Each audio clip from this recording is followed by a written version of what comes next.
KPK membuka peluang memanggil istri mantan Gubernur Jawa Barat Ridwan Kamil, Atalia Praratya, dalam penyidikan kasus korupsi pengadaan iklan Bank BJB.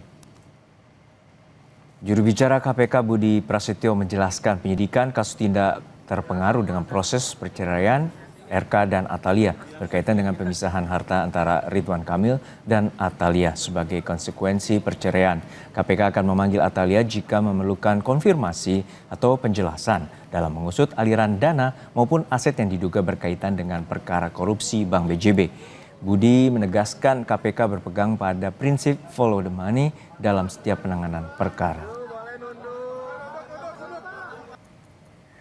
Basisnya adalah follow the money. Kita akan telusuri, kita lacak aset-aset yang mengalir ya, dari substansi perkaranya ya, yang berangkat dari dana non budgeter di pengadaan iklan di BJB ini. Mengalirnya kemana saja, ke siapa saja, dan untuk apa saja. Memanggil Atalia ini sebagai saksi, Mas. Ya. Setiap kemungkinan itu selalu terbuka sesuai dengan kebutuhan proses penyidikan. Jika memang dibutuhkan keterangan dari para saksi, tentu penyidik akan melakukan pemanggilan.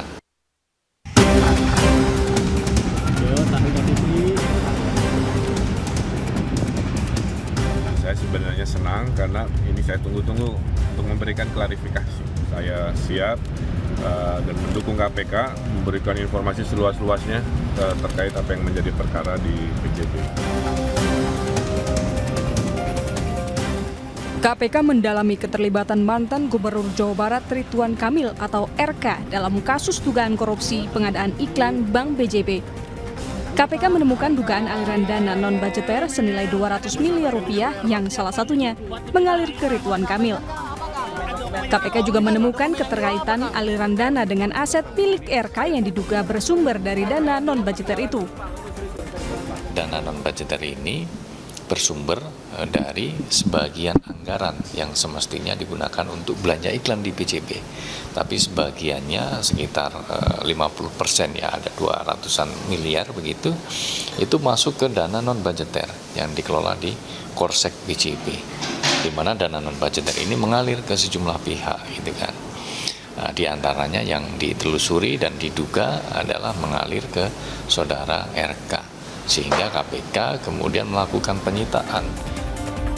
Sementara itu, mantan Gubernur Jawa Barat Ridwan Kamil mengaku tidak tahu menahu soal korupsi di Bank BJB. Namun saat dikonfirmasi mengenai temuan dana non-budgeter yang ditemukan KPK, RK bilang tidak tahu, itu dana pribadi dan tidak terkait dengan perkara ini. Aksi korporasi dari BUMD ini itu adalah dilakukan oleh teknis mereka sendiri. Gubernur hanya mengetahui aksi korporasi BUMD ini kalau dilaporkan. Satu, oleh direksi, dua, oleh komisaris selaku pengawas, tiga, oleh kepala biro BUMD atau menteri BUMN-nya kan. Tiga-tiga ini tidak memberi laporan semasa saya jadi gubernur. Makanya kalau ditanya saya mengetahui, saya tidak tahu. Apalagi terlibat, apalagi menikmati hasilnya dan lain sebagainya. Tidak mengetahui, maka semua yang pernah rame itu semua adalah dana pribadi. Dana pribadi sendiri tidak ada hubungan dengan perkara yang dimaksud. Sebelumnya KPK sudah menggeledah sejumlah lokasi terkait kasus ini, salah satunya rumah mantan Gubernur Jawa Barat Ridwan Kamil. Selain menyita dokumen, KPK juga menyita kendaraan milik Ridwan Kamil. Dalam kasus ini, KPK telah menetapkan 5 tersangka termasuk mantan Dirut BJB Yudi Renaldi dan Divisi Korsek BJB Widi Hartono. Tim Liputan, Kompas TV. Membahas lebih dalam soal aliran dana ke mantan Gubernur Jawa Barat Ridwan Kamil yang diusut KPK dalam perkara dugaan korupsi di Bank BJB, kita bahas bersama pakar tindak pidana pencucian uang, Ibu Yenti Garnasi. Selamat sore, Ibu Yenti. Sehat-sehat selalu, Bu.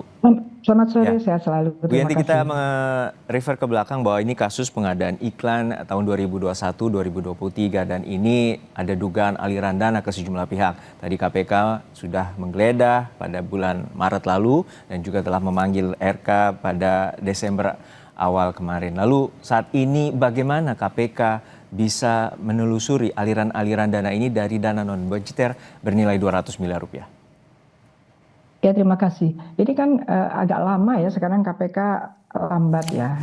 Padahal korupsi itu kan harusnya cepat. Cepat itu bukan berarti nggak hati-hati gitu ya. Karena memang amanahnya adalah kasus-kasus korupsi itu didahulukan dengan kasus lain dan cepat. Apalagi kalau kerugiannya itu adalah kerugian negara. Dalam hal ini juga berkaitan dengan kemungkinan yang akan ditelusuri, itu berarti KPK sudah berbicara TPPU. Karena kalau KPK hanya berbicara tentang korupsi, itu tidak menelusuri seperti itu ya. Jadi biasanya kalau KPK hanya korupsi itu adalah walaupun dia mencari tapi meminta keterangan dari tersangka atau terdakwa dan tentang harta kekayaannya dan harta kekayaan keluarganya. Itu korupsi dulu ketika belum mempunyai undang-undang pencucian uang. Tapi setelah tahun 2002, setelah kita punya undang-undang pencucian uang, strategi itu nggak usah dipakai lagi. Artinya langsung digunakan kalau memang KPK punya bukti awal bahwa ada bukti-bukti aliran dana dari hasil korupsi kemana-mana, harusnya KPK langsung menggunakan TPPU. Artinya gini, yang korupsi itu ketika mengalirkan uang hasil korupsi, yang diduga korupsi itu mengalirkan uang hasil korupsinya, dia kena TPPU aktif, dan siapapun itu yang menerima itu akan diterapkan TPPU pasif gitu. Jadi KPK harusnya tegas bahwa KPK sedang mendalami juga korupsi dan TPPU-nya gitu. Kenapa ya KPK tidak seperti itu, tidak seperti Kejaksaan Agung, karena nonsens sekali gitu ketika akan memeriksa. Nah, untuk saat ini ke istrinya.